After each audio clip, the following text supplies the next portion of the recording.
Buon lunedì, buon pomeriggio, ben trovati ad Anteprima Corner, il momento di fare il bilancio dell'ultimo fine settimana calcistico. Come sempre ci occuperemo di Lega Pro ma anche di campionato di Serie B, e per parlare di Lega Pro e in particolare del Catania in studio con me c'è Alessandro Vagliasindi. Buon pomeriggio. Ben trovati. Allora, prima di iniziare e fare un po' di analisi su quello che è successo a Potenza per quanto riguarda il Catania, vediamo il quadro dei risultati fino a qui.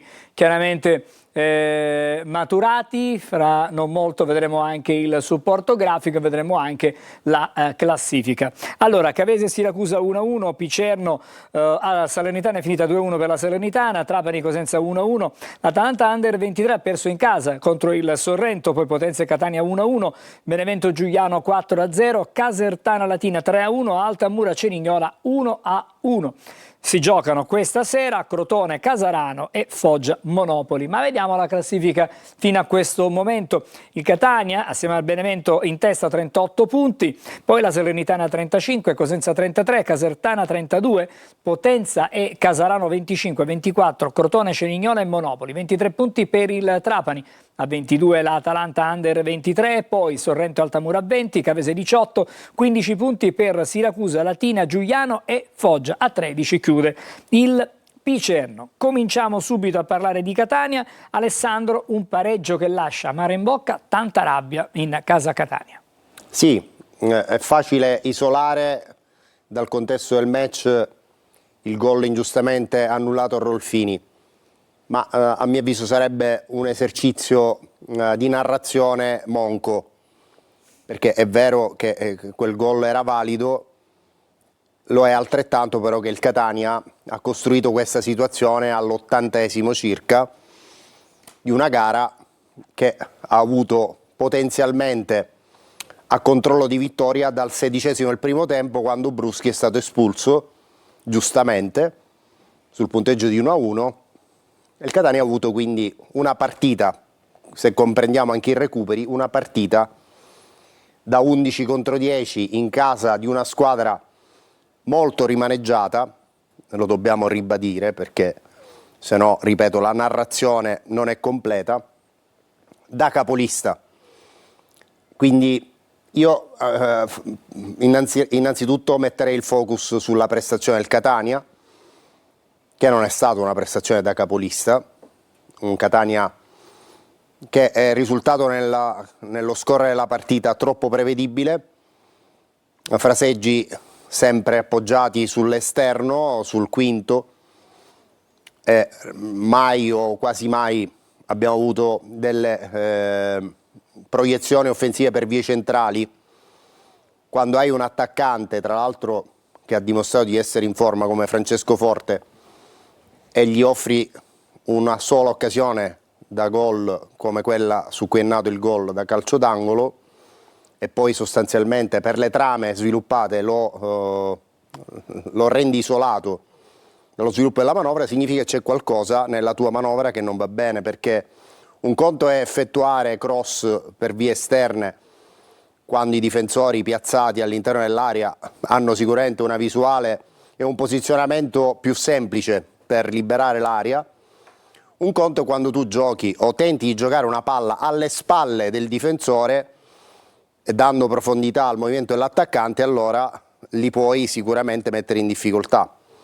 Ma in questo tipo di giocate il Catania non ha brillato a Potenza, anzi, forse anche per caratteristiche dei centrocampisti, però in quel caso speri che i due trequartisti o i Menez o d'ausilio diano questo tipo di impronta allo sviluppo della manovra, ma nessuno dei due mi è sembrato particolarmente brillante nell'arco del match che hanno disputato.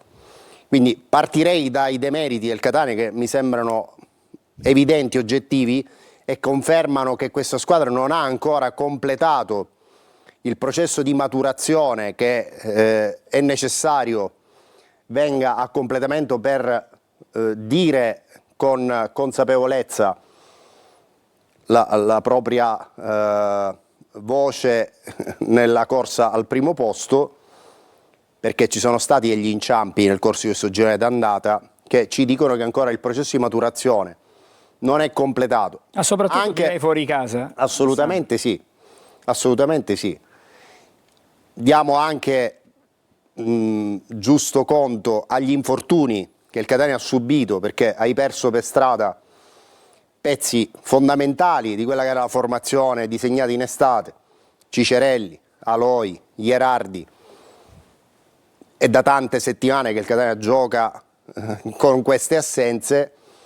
Diamo anche atto a Toscano di aver dovuto in certi modi rivoluzionato quelle che erano le sue valutazioni di inizio stagione, però, ripeto, vai a Potenza, la Salernitana aveva già vinto, dovevi rispondere sul campo e sapere che il Benevento avrebbe probabilmente battuto il Giuliano. Così è stato poi. Potenza è rimaneggiato, resta in 10 dopo 16 minuti, gli si infortuna anche Maisto. Quindi emergenza su emergenza, hai praticamente una superiorità numerica per quasi tutta la partita. Non possiamo isolare l'episodio di Rolfini, che sicuramente è un fatto grave, ma ripeto, sarebbe una narrazione incompleta quella riferita solo ed esclusivamente all'annullamento del gol di Rolfini. Allora, sentiamo cosa ha detto Toscano nel fine gara ieri. Ho l'impressione che il Catania prima in classifica dia fastidio a qualcuno, perché ogni episodio,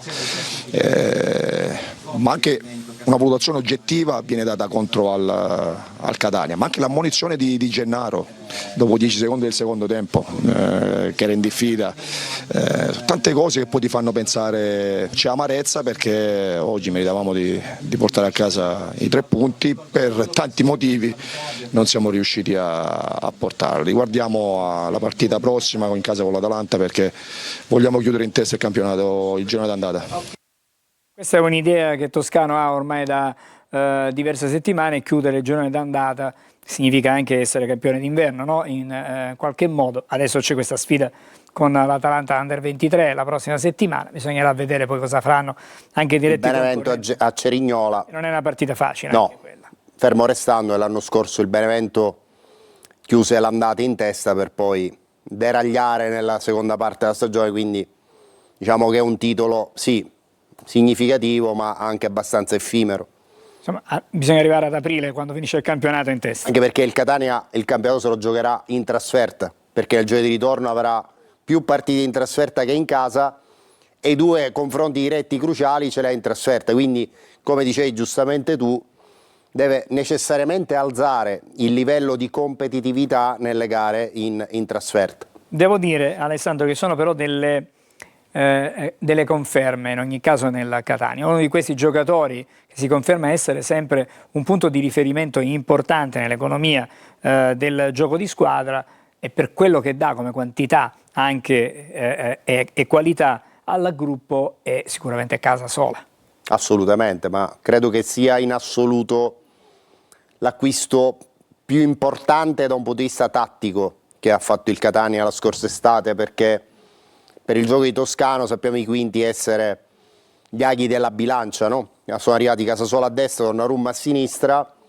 Anche Donnarumma sicuramente ha offerto un buon contributo, però come picchi di qualità e di rendimento credo che Casasola in questo momento sia l'acquisto in assoluto migliore che ha fatto il Catania quest'estate. Possiamo vedere nella grafica che ci propone la regia, quella relativa al top del match, quale è appunto un po' la scheda del difensore argentino che è arrivato dalla Ternana la scorsa estate, giocatore che ha collezionato 41 presenze.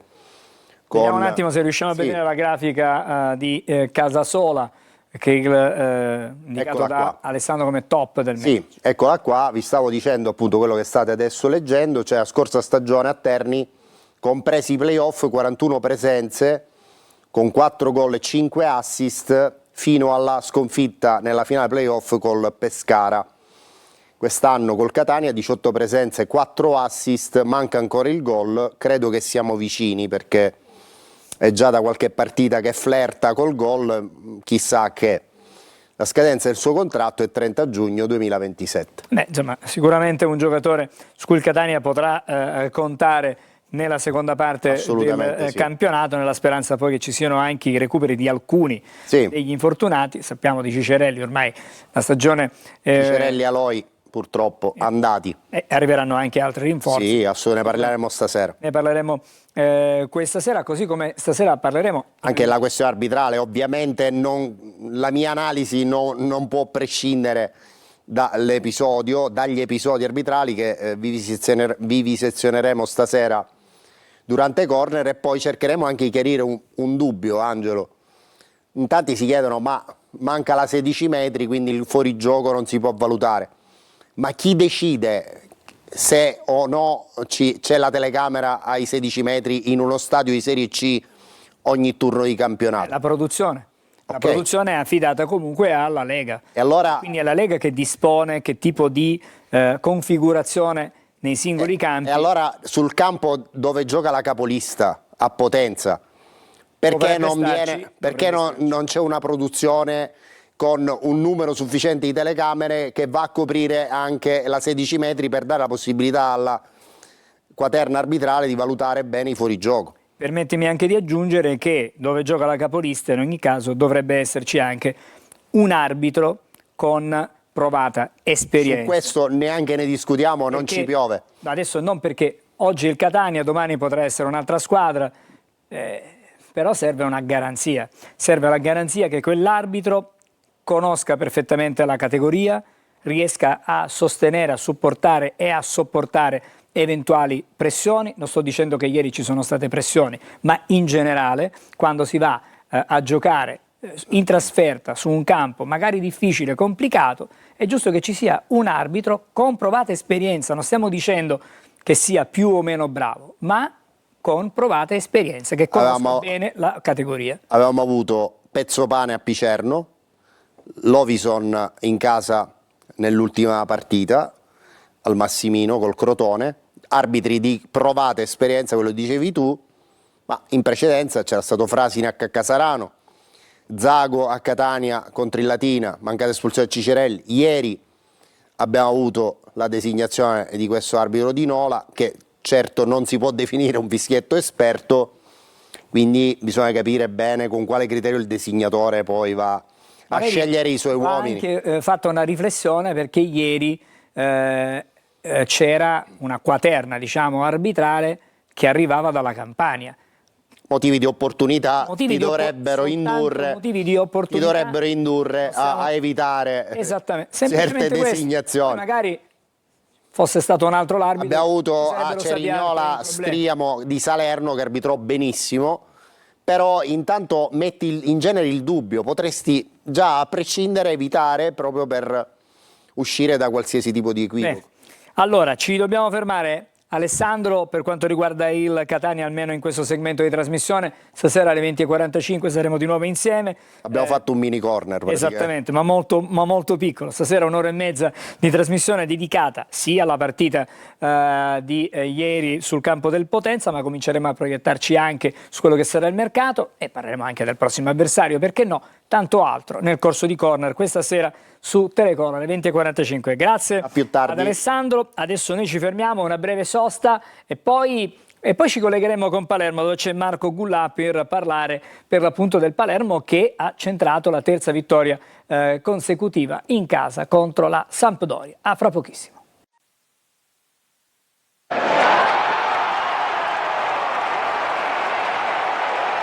Di nuovo insieme con Anteprima Corner. Adesso è il momento di parlare di Serie B con Marco Gullà e del Palermo, che, come abbiamo già detto in qualche modo la scorsa settimana, sembra avere superato quella fase opaca della stagione in cui non riusciva neanche, diciamo, a produrre gioco, e invece ha inanellato contro la Sampdoria la terza vittoria di fila, e nel campionato di Serie B sono importanti. È importante soprattutto la continuità. Un Palermo che si è rimesso in cammino verso quello che è, diciamo, l'obiettivo, la meta. Marco?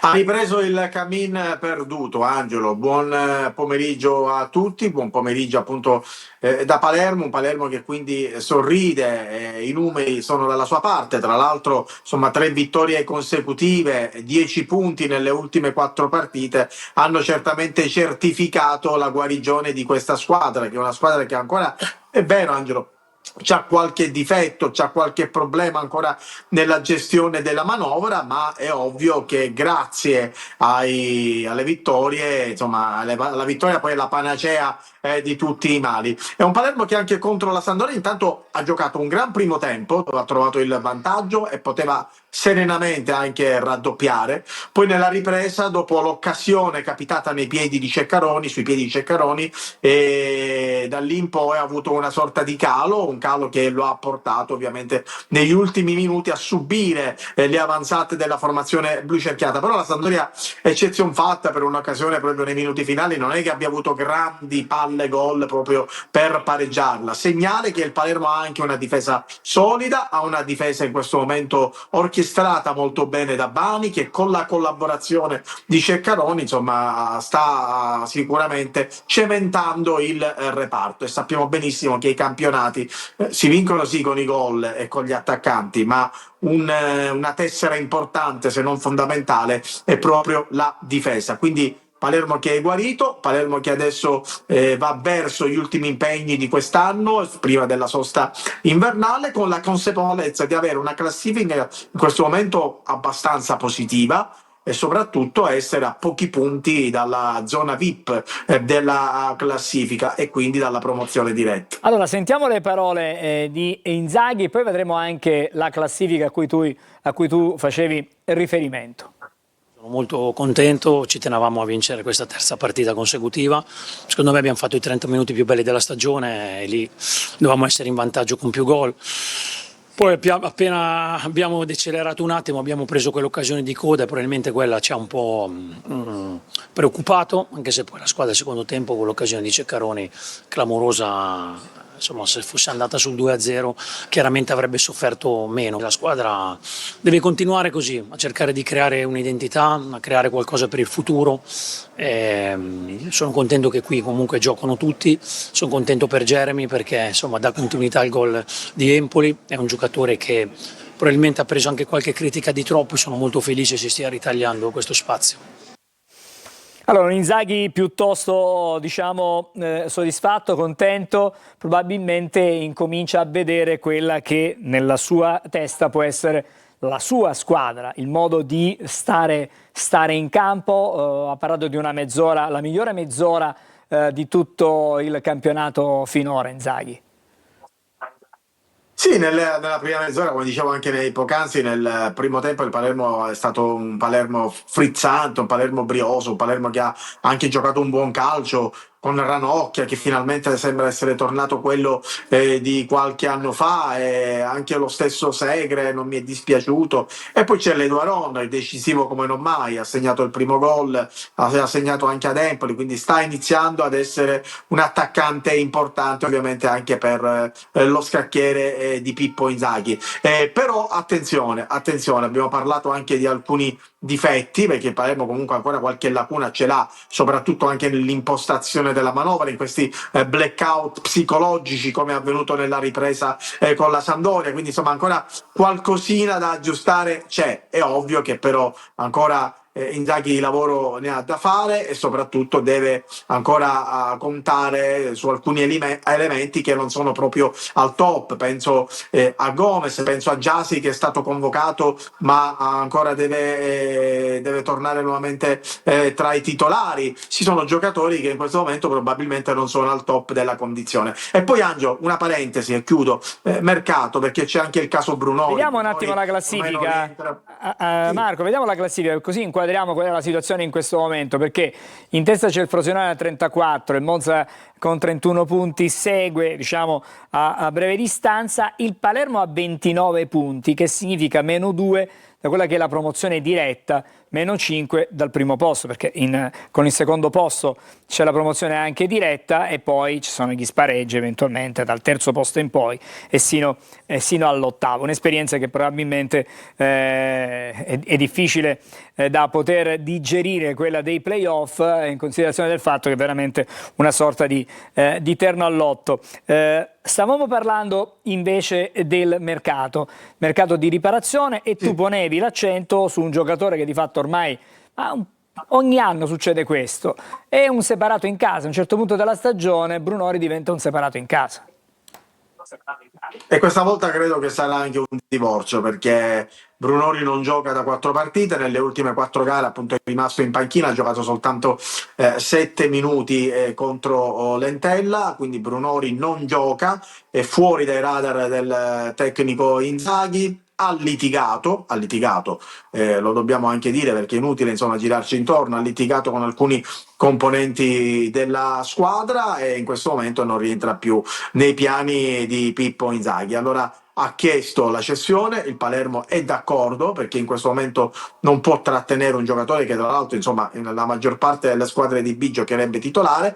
Si è fatto avanti il Modena, però attenzione, fantacalcisticamente dico che secondo me il Palermo potrebbe anche inserirlo in qualche operazione di mercato a gennaio. Perché? Perché comunque il budget per gennaio non è altissimo del Palermo, perché ha speso tanto sia in estate ma anche lo scorso anno con l'operazione Poyampalo, e allora è probabile che magari il DS Osti cercherà di inserire Brunori per provare magari a mettere dentro qualche giocatore che possa alzare la qualità della rosa. Penso magari ad Esposito dello Spezia, che è sicuramente un giocatore di alti livelli e non può continuare a giocare in una squadra che veleggia nelle parti basse della classifica. Magari sarà un'opzione per questo Palermo, staremo a vedere. Sicuramente Brunori però lascerà il club, è ormai quasi certo che insomma il giocatore ormai vive da separato in casa praticamente. Prossime gare, Angelo, se ho 10 secondi, certo.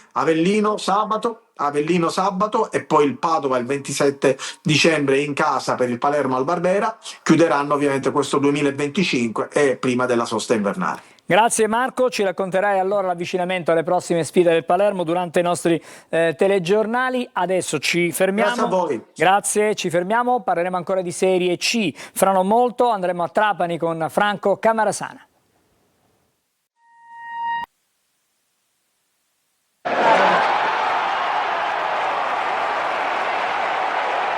Allora, siamo di nuovo insieme, anteprima corner, ripartiamo con Trapani, così avevamo annunciato prima della sosta. Buon pomeriggio a Franco Camarasana. Franco, prima di andare avanti, vorrei fare vedere a te, e chiaramente che conosci bene la classifica, ai nostri amici telespettatori, la classifica del campionato di Serie C, il girone meridionale. Il Trapani ha 23 punti, è fuori in questo momento dalla zona playoff, ma ricordiamo che ha 8 punti di penalizzazione, quindi sul campo ha 31 punti.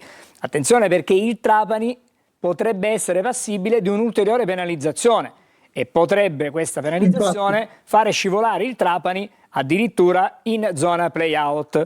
Vengo adesso da te, Franco. Esatto. Sì, chiaramente tutto dipenderà da quello che deciderà, si dice il giorno 22, il TAR per quanto riguarda la prima penalizzazione, quella di 8 punti, e poi quello che sarà il giorno 8 di gennaio, quando il Tribunale federale deciderà sul secondo deferimento da parte del Trapani. Se dovesse essere confermata intanto la prima penalizzazione, quella di 8 punti, e un'altra penalizzazione analoga scaturerebbe dalle decisioni del Tribunale federale il giorno 8, sicuramente il Trapani si troverebbe a lottare per non retrocedere. Molto dipenderà anche da quello che il presidente Antonini ha intenzione di fare, viste le difficoltà economiche che si stanno riscontrando. Ora, a prescindere, ripeto, dalle penalizzazioni, ma è evidente che la Sport Invest, che gestisce entrambe le società, quella di calcio e quella di basket, sia in difficoltà economiche. Non ti sto qui ad elencare. No, Franco, però i vari aspetti. volevo capire da te soltanto una cosa, se effettivamente poi Antonini ha realizzato quello che aveva in qualche modo annunciato, cioè di consegnare le società Ecco. al sindaco. No, vabbè, ma quella è stata una uscita provocatoria secondo me. Intanto bisogna attendere domani per sapere se realmente sono stati versati i contributi previdenziali e le ritenute radiali, che sai bene la scadenza è il 16 di dicembre, altrimenti si incorrerebbe in un'altra penalizzazione. E poi vedere anche un pochino, domenica c'è il derby con Siracusa domenica sera, bisognerà vedere anche chi Aronica schiererà in quella partita. Ad esempio sono due partite che, pur essendo tra i convocati, ad esempio due giocatori importanti come Dino e Fischnall non vengono poi schierati in campo e nemmeno vanno in panchina. Secondo alcuni sarebbero già sul punto di partenza.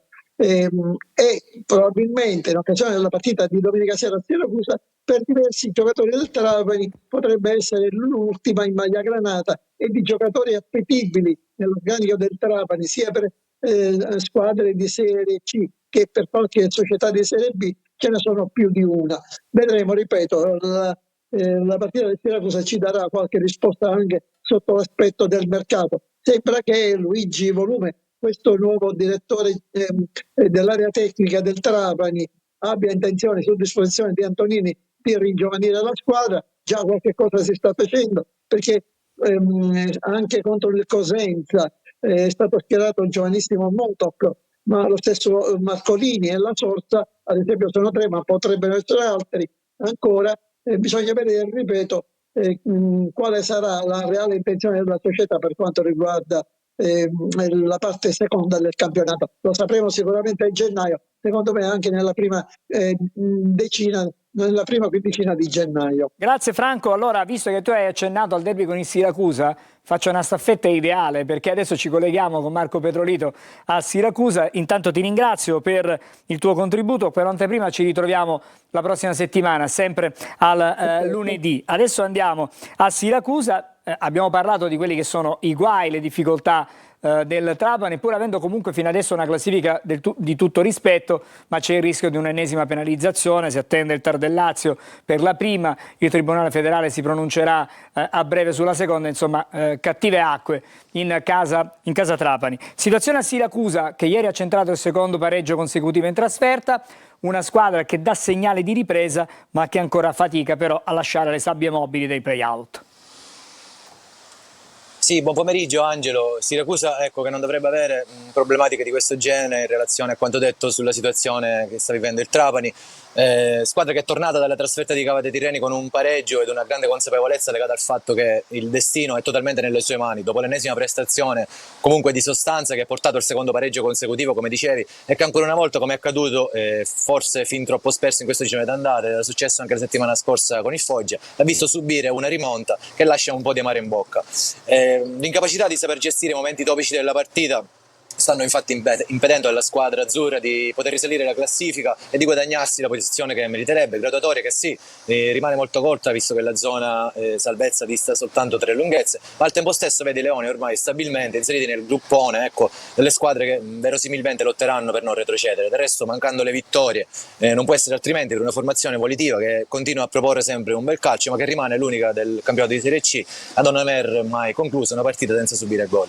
Allora, con Franco Cammarasano abbiamo parlato, ci siamo proiettati in qualche modo al derby di domenica tra Siracusa e Trapani. Che cosa ci puoi dire tu su quello che è l'avvicinamento proprio della Siracusa a questa sfida? Sì, la squadra tornerà ad allenarsi tra poco allo Stadio De Simone. Domenica prossima, come dicevi, la prima parte della stagione degli Aretusei si concluderà con l'attesissimo derby con il Trapani, un derby che rappresenta una gara molto importante, dato che si tratta di una formazione che negli anni scorsi in Serie D è stata spesso la prima ed indiscussa rivale quando si lottava per obiettivi diversi come potevano essere quello di tornare tra i professionisti, e che ora invece rappresenta appunto un'occasione per poter chiudere il 2025 in maniera convincente, perché no, magari con un risultato pieno che possa proiettare la squadra azzurra per la prima volta in questa stagione ad emergere dalla zona play-out. Le possibilità per farlo ci sono tutti, i giocatori che inizialmente non erano in condizione, sembrano ecco, essere adesso al meglio su tutti i parigini, ma anche gli stessi neoentrati e subentrati nella gara di Cavate Tirreni come Puzzone e tanti altri hanno reso bene. Dunque si attende solo ecco, un risultato positivo per poter continuare a sperare, visto che il Siracusa è una squadra che sta dimostrando di potersela giocare a cospetto di qualsiasi avversario e che può dire la sua anche in vista del proseguo del campionato, sempre in attesa dei rinforzi di mercato che arriveranno a gennaio. E allora, in attesa dei rinforzi di mercato che arriveranno a gennaio in casa Siracusa, noi ci fermiamo qui. Grazie a Marco Petrolito per il suo contributo da Siracusa. Con te ci ritroviamo come sempre il lunedì con Anteprima Corner. Avrai possibilità anche di anticipare alcune notizie sul derby, ma per quanto riguarda il Siracusa nel corso di preview venerdì con la trasmissione di Marco Carli. Grazie ancora a Marco Petrolito, buon lavoro. Grazie a te, buon pomeriggio. Grazie, grazie. Allora ci fermiamo qui, ricordo soltanto che ci rivediamo alle 20:45 su Telecolor per Corner, versione estesa. Parleremo a lungo di quella che è stata la partita, il pareggio di Potenza per il Catania e poi ci proietteremo anche al mercato, ma non solo, ci sarà anche la moviola della partita del Viviani. Questo è altro a stasera dunque, grazie, buon pomeriggio e buon proseguimento con i programmi della rete.